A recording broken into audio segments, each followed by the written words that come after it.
করলা দিয়ে শোল মাছের মাথা দিয়ে একটু রান্না পেঁয়াজ দিয়ে দিল, তেল পেঁয়াজ মরিচ দেবে, দেখেন জাল বেটি দিয়ে রান্না করবে।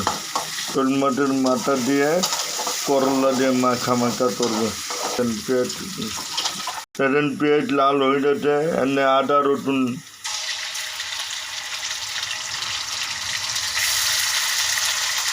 রসুন জিরা দিবে, দেখেন নাড়া দিচ্ছে।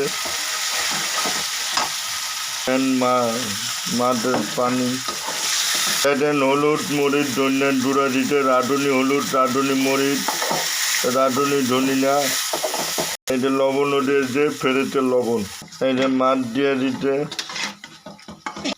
শোল মাছ দিয়ে দিতে। দেখেন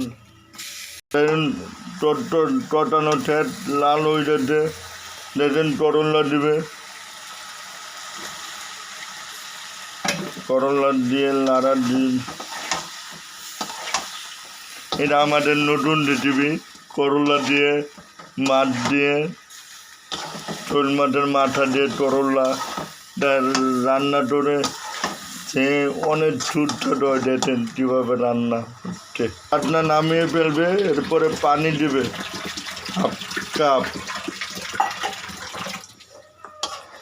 দিয়ে লাড়া দিবে, সব হয়ে গেছে মাখা। দেখেন ঠ্যাট ধনের পাতা দিয়ে দিল।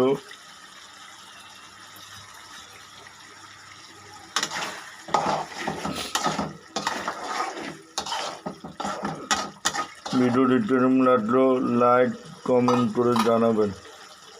আসসালামু আলাইকুম।